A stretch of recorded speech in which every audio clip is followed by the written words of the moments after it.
The antiseptic smell pressed at the back of Rachel Jacobs' throat like a small, persistent tide. Light from the ward window pooled on the thin sheet over her daughter's knees.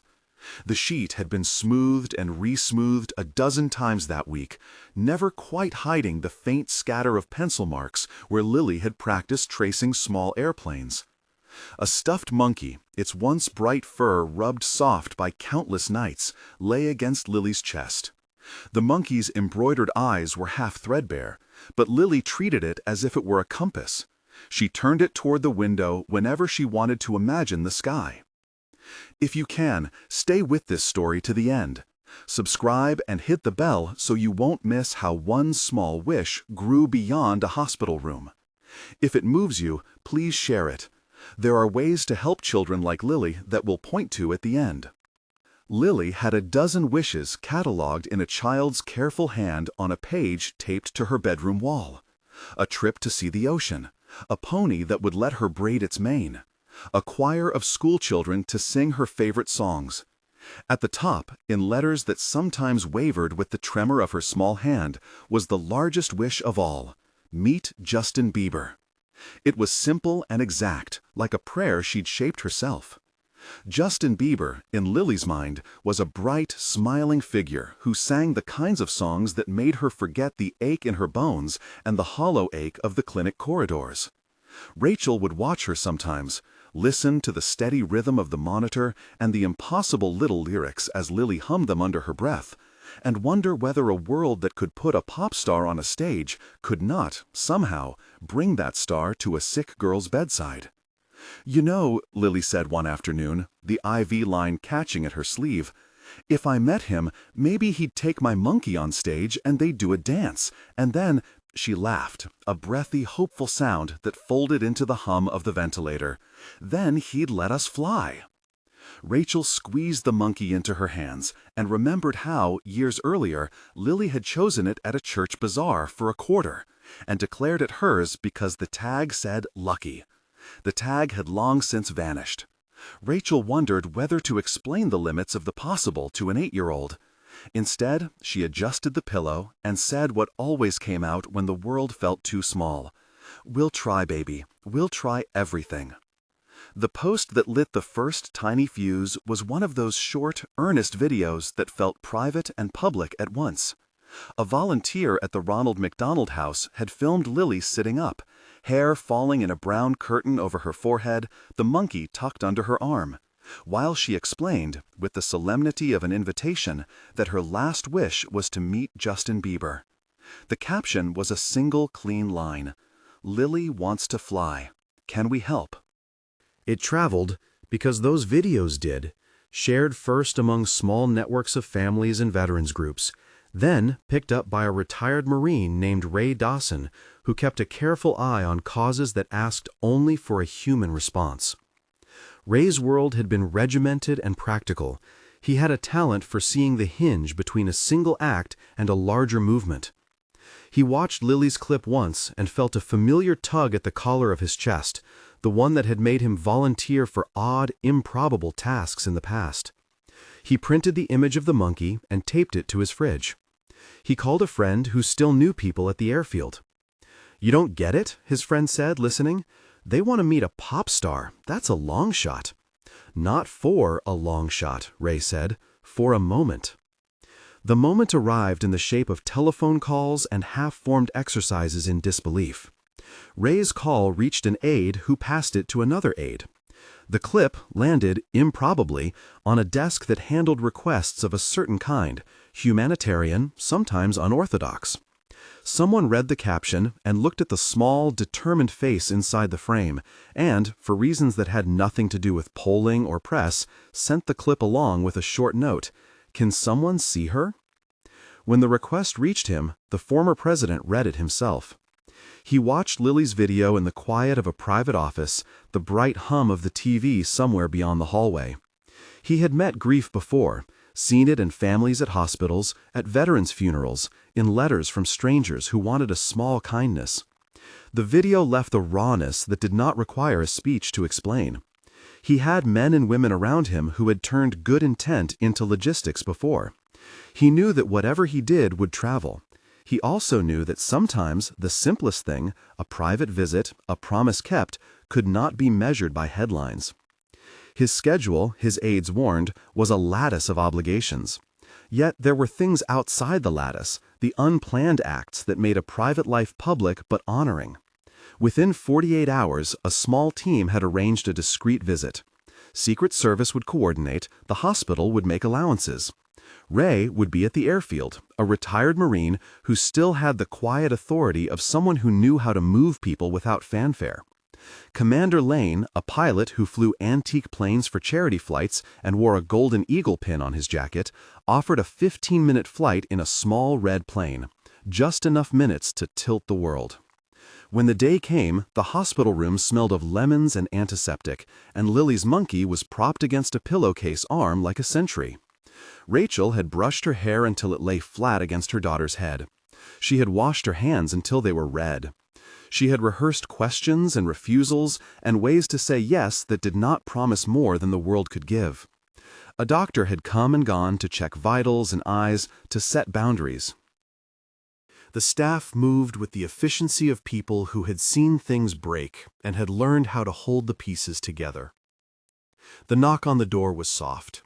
Ray came in first, not in uniform, but clad in a plain jacket. He bent and put out his hand to Lily with the steady smile of someone who believed that civilian life could still hold acts of honor. Behind him, restrained and solemn, was the former president. He wore none of the ceremony that came with headlines. He was a man who came because someone saw a child's wish and let it matter. "Hi, Lily," he said, his voice warm and low.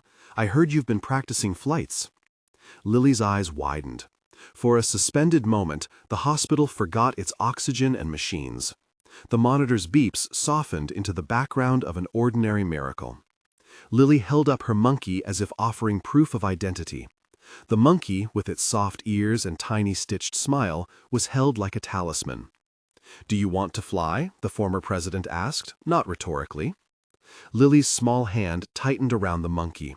"Yes," she whispered, "but I want to meet Justin Bieber, too." He smiled without fanfare.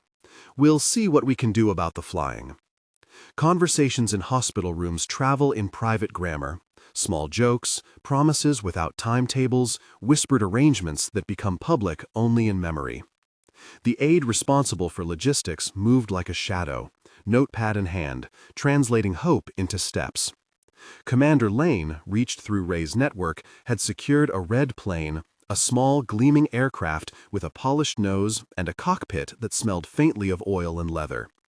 The plane had a habit of catching the light just so. It had been used for veterans' flights and children's charity rides.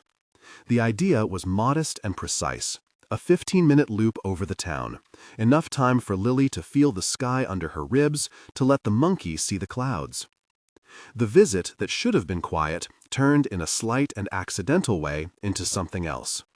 As they talked, Lily squirmed and reached for her monkey to show it to the former president. Her small movements, uncoordinated from medication, sent the toy tumbling off the bed. It slid, improbably, toward the man's shoe, and then, as if by its own urge, hooked on the hem of his pant leg and pinged up into his lap. For an instant, the room stilled. Not because of the figure who sat there, but because of the small, comic absurdity of a child's toy reclaiming a grown man's attention.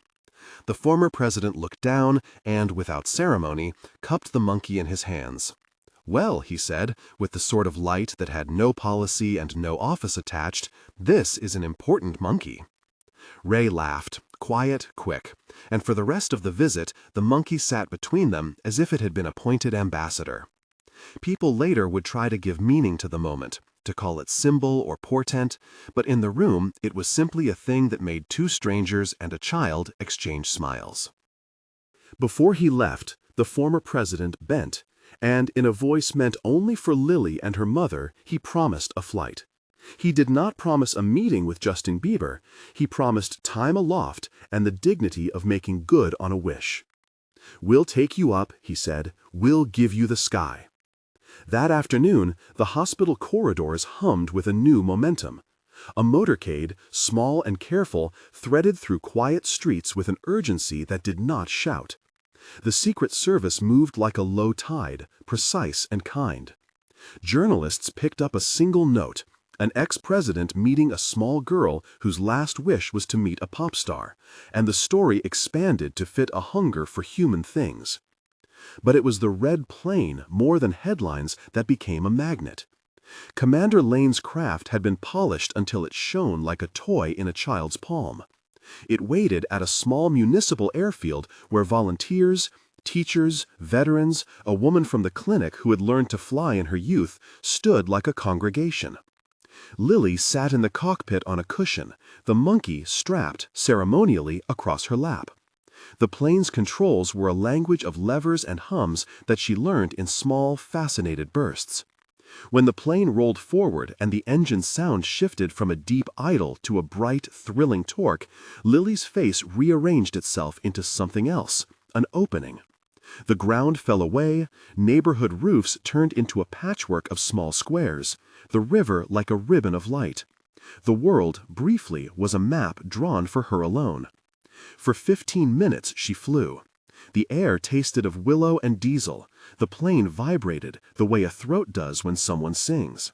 Commander Lane pointed out the distant line of the county fair and the small church spire like a finger. Lily pressed her face to the window and laughed, a thin, soaring sound that seemed to stitch the sky to her bones.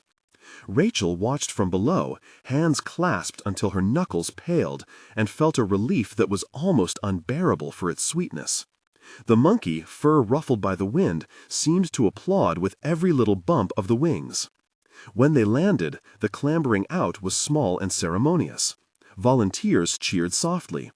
Ray handed Lily a golden eagle pen, the same small badge he and Commander Lane had worn on their jackets, as if to say that courage had many names and that the military ones could be used for tenderness too.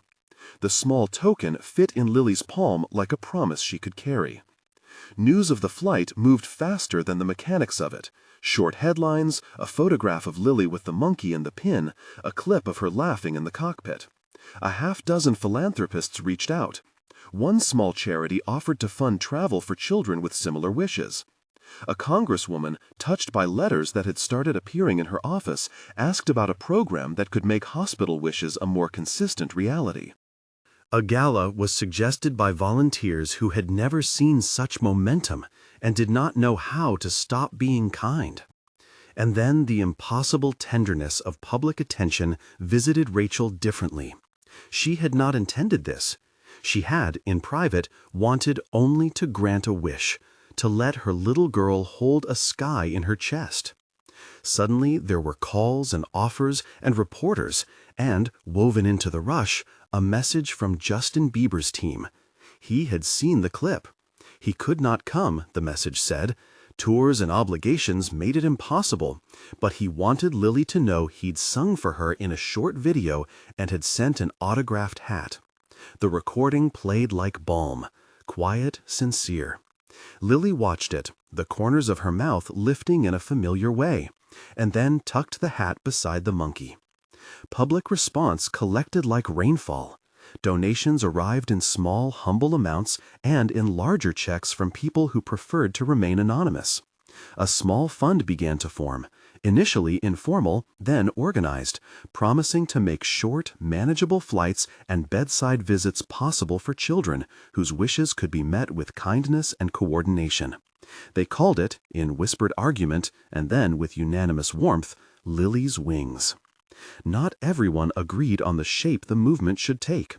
There were debates about scalability, about safety, about how to avoid the pitfalls of attention.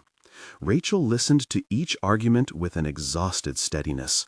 Part of her wanted to retreat into the private geometry of their days, medicine, naps, the small rituals they'd made to survive.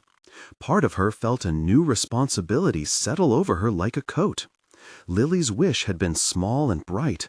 The world had chosen to make of it something larger. Rachel learned then that grief and stewardship could arrive hand in hand. The weeks that followed moved in a rhythm of short brightness and long shadow. Lily's energy ebbed and flowed. There were days when she sat by the window and drew airplanes until the pencil dulled. Other days when she slept as if the world had put a gentle cuff over her breathing. The hospital room filled with flowers, some small bouquets from neighbors, others tall arrangements with notes from strangers who said they had seen the video and wanted to send light. A bench was promised by the community center to be engraved later, when names were chosen with a steadiness that would honor without theatricality. One late afternoon, after a visit from a small group of school children who had come to sing, Lily held her monkey and watched the sunset strike the hospital's brick like a blessing. She turned the golden eagle pin in her fingers and whispered something to Rachel, a secret she had been saving. "Rachel," she said, voice low, "he said I'd fly." "You flew, baby," Rachel answered. "You flew with your monkey." Lily smiled. "But I want other kids to fly too, even the ones who can't leave their rooms." Rachel felt the shape of a promise fold itself around her chest. She had heard the words before, expressed by politicians or speechwriters, blunt and made from microphones. This was different. It was the tender, stubborn articulation of a child who wanted to make room for others in her small, bright imagination. The tide of attention did something useful. It collected resources and people. Commander Lane organized a roster of volunteer pilots and planes that could safely take children on short flights. Ray coordinated with veterans groups to provide rides and escorts. Donations established a small endowment to handle costs and regulatory minutiae. Journalists reported on the program as an example of civic compassion, the kind of story that families clipped for their mantelpieces. Justin Bieber, who had not come, had nevertheless been the spark, the name that caught the eye. But it was Lily's monkey, the small comedic interruption that landed in a grown man's lap, that had broken the frame of a celebrity wish and turned it towards something communal. Yet tender momentum did not stop the illness. There were nights of fever and nausea, of tests that made Rachel hold her breath. Medical charts and doctorly calendars ticked forward with a grim inevitability that had nothing to do with photo ops or press releases. Rachel learned to measure her days differently, no longer by appointments alone, but by small, luminous acts. The length of a laugh, the steadiness of a hand squeezing hers, the way Lily marked planes on napkins and gave each one a name. When the end came, it came like a closing of the sky. Lily's passing was gentle in the true sense of the word, a peace that made the room feel sanctified rather than abandoned. People gathered in small groups, family, volunteers, the few who had become close, and the hospital staff closed ranks with respectful calm. The monkey lay on the bed, its fur flattened from a lifetime of being carried. Rachel held it to her chest as if she could hold together the beating of a world she no longer controlled. At the funeral, the red plane flew a quiet arc above the small town, a salute the pilot described later as "for a little girl who taught us how to make time count." The photograph of Lily in the cockpit, monkey on her lap and pin gleaming, was printed in programs. People sent letters to Rachel with lines like, "Her wish moved me," and "We'll make this last." The Lily's Wings Fund, by then formalized with a board that included Ray and Commander Lane and a woman from the hospital who had managed logistics, announced an inaugural scholarship and a small grant program that would pay for flights and bedside experiences for children with terminal diagnoses. Rachel, in the weeks after, learned a new vocabulary of grief. Plaques, fund filings, a memorial bench by the clinic, engraved with a simple phrase that Lily had loved: "She flew." The bench became a place where parents left small toys, where veterans would sit with the morning paper, where children read stories aloud. The community established a Lily Jacobs Day, a modest observance that encouraged volunteer pilots and hospital staff to take turns coordinating flights for kids who asked to see the sky. One evening, months later, Rachel walked to the airfield where Commander Lane kept his plane. The red nose of the craft flashed in the sunset, a last glint like an exclamation point. She sat on the step and took the monkey from her coat pocket. Its fur had faded further, but its stitched smile remained, stubborn and intact. A pilot taxied in and nodded to her like a fellow keeper of promises. "You did good, Rachel," Ray said, coming up behind her, his hands tucked into his pockets as if the pockets contained more than hands. "She made us better." "She was always better," Rachel answered, and the words were both truth and balm. "She just showed us." Across town, a small plaque was installed at the hospital entrance, a line about a child's wish, about a community that answered. There were stories of legislation discussed in quiet offices, small measures to make wish-granting easier for hospitals, an idea only, not yet law. There were gala dinners where people in rented suits told each other how touched they had been. There were grassroots letters and local volunteers who drove children to the airfield on Saturdays. The movement, as movements do, splintered pleasantly into many hands. People asked Rachel, sometimes, whether she regretted letting the moment become public. She would look at them with a worn patience and say that regret was too honest a word. She had made choices she had not planned to make, but she had seen Lily give away the hold of the world on her in small, luminous acts. The monkey, now framed in the hospital's small tribute glass, sat facing the window where once Lily had traced planes. In a short ceremony at the White House, held with the kind of civic simplicity that avoided partisan applause, an official recognition of Lily's wings was announced. The former president attended quietly, a small man among many in a larger room, and placed his hand on the shoulder of Ray Dawson before the cameras left them to their private conversation. He whispered something, no journalist would print it, but Rachel guessed that the words had been the ones he said in the hospital room. "We gave her the sky." At the gala that followed, a montage played, clips of children in cockpits, of pilots saluting, of small toys left on benches. A representative from Justin Bieber's team donated the proceeds of a charity auction for the fund, an act that closed an arc with the kind of non-sensational human courtesy that had started this story. The pop star's name had opened a door, and when he could not walk through it, he reached in his pocket to help prop it open for others. People remembered Lily in small ways. Schools taught a lesson about wishes and kindness. Veterans flew children in memory flights. A billboard in the town square featured a small line and a photo that made the monkey look like a guardian angel. In hospital rooms around the country, volunteers smoothed sheets and tucked stuffed toys under children's chins and called the program to ask for guidance. Rachel, in time, learned to tell the story so that it was not only about loss. She told it as one would tell of a ripple, a pebble thrown, circles widening, strangers joining hands at the edge of a pond. She would end with the image Lily had loved most, a red plane caught for an instant in the sunset, its belly catching fire with the last light. "She flew," Rachel would say, and other children flew because she asked. There were quieter things that never made the headlines. A volunteer pilot who set up a weekly session teaching children the basics of flight through books and models. A small group of teenagers who started knitting tiny monkey caps to send to kids in wards. A church that dedicated a corner of its outreach to arranging hospital visits that cared more about presence than publicity.